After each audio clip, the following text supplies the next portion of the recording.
आप देख रहे हैं इंडिया न्यूज। आपके साथ मैं हूं रचना बंसल। बिहार विधानसभा के पहले चरण के चुनाव के लिए प्रचार का शोर आज शाम थम जाएगा।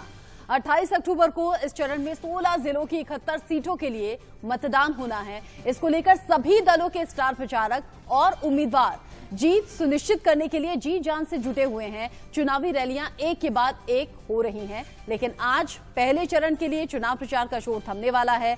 इसमें एलजेपी भी पीछे नहीं है। एनडीए की तरफ से भी लगातार कोशिशें हो रही हैं। अलग अलग पार्टियों के दिग्गज मैदान में दम दिखा रहे हैं। एलजेपी ने जेडीयू के खिलाफ अपने उम्मीदवार मैदान में उतार दिए हैं।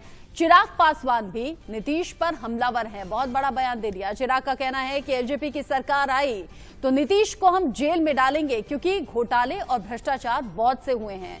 एलजेपी के अलग से चुनाव लड़ने को लेकर राजनीति के जानकार अलग अलग तरीके के कयास लगा रहे हैं।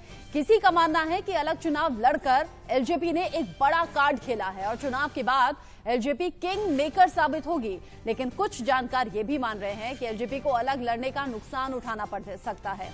वहीं तेजस्वी यादव नीतीश कुमार पर एक के बाद एक निशाने लगातार साध रहे हैं। उन्होंने भी घोटालों का जिक्र किया। तेजस्वी ने कहा कि नीतीश कुमार अब थक चुके हैं, जनता बदलाव चाहती है। ऐसे में अब देखना यह होगा कि बिहार चुनाव में जनता आखिर किसे चुनती है, कौन उसकी पहली पसंद होता है।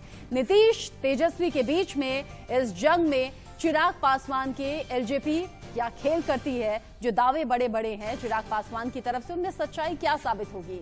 और इसी पर बात भी हम करेंगे। खास मेहमानों का पैनल हमारे साथ मौजूद रहेगा।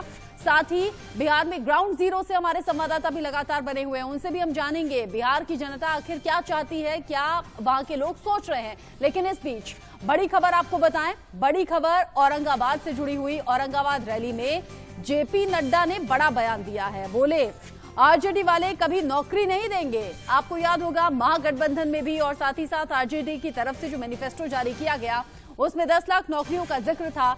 जेपी नड्डा ने कहा आरजेडी अगर सत्ता में आई तो कोई नौकरी नहीं देगा। माले से गठबंधन को विध्वंस बता दिया है। कह दिया है कि आपस में ही लड़ेंगे, विध्वंस की स्थिति ऐसी है। और साथ ही साथ कह दिया कि बिहार की जनता से जो वादे और जो दावे फिलहाल महागठबंधन या आरजेडी की तरफ से हो रहे हैं वो तमाम वादे हवा साबित होंगे।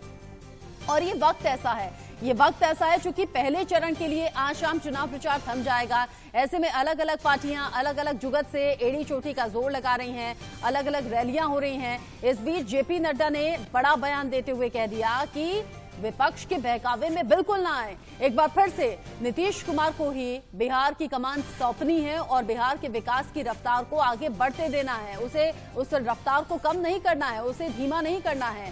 कह दिया कि जो नौकरी देने का वादा आरजेडी की तरफ से किया गया है वो हवा साबित होगा, कोई वादा पूरा नहीं होने वाला। 28 अक्टूबर को 16 जिलों की 71 सीटों के लिए मतदान। ऐसे में सभी पार्टियां जीत को सुनिश्चित करना चाहती हैं और एड़ी चोटी का जोर लगाते हुए चुनावी मैदान में सब अपनी अपनी किस्मत आजमा रहे हैं।